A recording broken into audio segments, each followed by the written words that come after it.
Mayor पद से इस्तीफे के बाद जनता के लिए क्या कहा पूर्व मेयर गौरव गोयल ने। मेयर पद से इस्तीफे के बाद पहली बार जनता के लिए बोले पूर्व मेयर गौरव गोयल। हमारे चैनल के माध्यम से जब पूर्व मेयर गौरव गोयल से बात की गई तो उनसे पूछा गया कि किसी पार्टी से ना होते हुए भी जनता ने आपको इस पद पर आसीन किया था, तो आपकी इस पद को छोड़ने की क्या वजह रही। उत्तराखंड के रुड़की से दीक्षा गुप्ता के साथ राव अमजद की रिपोर्ट। जिस जिम्मेदारी के साथ रुड़की जनता ने मत दे करके नगर निगम में महापौर की कुर्सी तक बिठाया, मैंने उस दायित्व का पूर्ण निष्ठा से और ईमानदारी से दायित्व का निर्वाह करने का पूरा प्रयास 4.25 वर्षों तक किया। लेकिन जब कुछ भ्रष्ट पार्षदों द्वारा, नगर के पूर्व अधिकारी नुपुर वर्मा और विधायक प्रदीप बत्रा द्वारा अत्यधिक नगर निगम में दखल, और मैं कहूँगा कि यहाँ तक का दखल कि रुड़की में नगर निगम में व्यापक भ्रष्टाचार को रोकने में जब मैं विफल साबित होने लगा, तो मैंने अपना कर्तव्य समझा कि अब इस दायित्व को शायद मैं पूर्ण निष्ठा से दायित्व का निर्वाह नहीं कर पा रहा हूँ। इसमें मैंने इस भ्रष्टाचार और इस, मैं कहूँगा, बोर्ड का जो गठन हुआ पूर्ण रूप से गुंडागर्दी और इतने छोटी मानसिकता के पार्षद इस बार चुन करके आए। अगली बार शायद जनता उन्हें मैंडेट ना दे, मेरा ऐसा भी मानना है।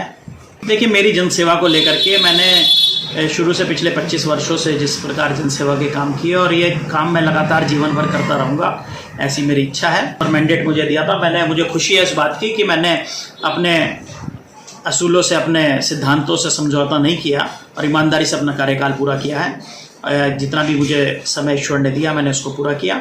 लेकिन भ्रष्ट अधिकारियों पर और भ्रष्ट जनप्रतिनिधियों पर ज़रूर कार्रवाई होनी चाहिए। मैंने इसके लिए SIT की मांग भी की है, और हमारी नगर निगम की जो 2020, 21, 22 की ऑडिट रिपोर्ट है उसमें उस व्यापक भ्रष्टाचार की पुष्टि हुई है।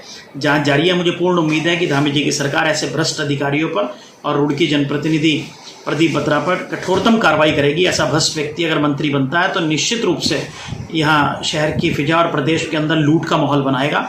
ऐसे व्यक्ति को सत्ता से दूर ही रहना उचित है। देखिए, मैं तो विशेष रूप से इसलिए नगर निगम से भी दूरी बनाई कि बहुत सारे पार्षद लोग, विधायक ये बार बार उड़ाते थे कि मेयर के कारण से शहर का विकास अवरुद्ध हो रहा है। तो अब लंबा समय नहीं है, 1 साल का समय है। मैं देखना चाहता हूं कि इन लोगों द्वारा, अब क्योंकि सत्ता में भी हैं विधायक और सत्ता भी इन्हीं की है और पार्षदों की भी सत्ता है, तो अब सत्ता में रह करके शहर का कितना विकास करेंगे। और अगर विकास करेंगे तो मुझे बहुत खुशी होगी, क्योंकि शहर की जनता के लिए मुझे चुन के भेजा गया था, शहर के विकास के लिए। उसी जनता ने, अगर उस जनता का विकास मेरे अटेंडेंस हो रहा है तो मेरे से ज़्यादा खुशी किसी को नहीं होगी। और अगर वो नहीं करा पाते तो जनता को सच का पता नहीं। उन्हें सिर्फ लड़ने का काम है। गंदी सोच के पार्षद हैं, विवेक चौधरी जैसे, धीरज पाल जैसे, कुलदीप तोमर, संजीव तोमर जैसे, और सबसे बड़े षड्यंत्रकारी के रूप में मैं कहूँगा JP शर्मा जैसे गंदे पार्षद इस बार बोर्ड में चुन करके आए हैं, जिन्होंने रुड़की की राजनीति को बहुत दूषित किया है। ऐसे पार्षदों को जनता ज़रूर सबक सिखाएगी, और अगर रुड़की का विकास ये पार्षद करा पाते हैं बिना मेरे, तो मुझे बहुत खुशी होगी। अन्यथा रुड़की की जनता से मैं अपील करूंगा कि अब इन लोगों को विशेष रूप से आप कहें कि आपके सामने तो प्रॉब्लम एक ही व्यक्ति करता था मेयर, आज वो मेयर नहीं है, अब रुड़की का विकास करें।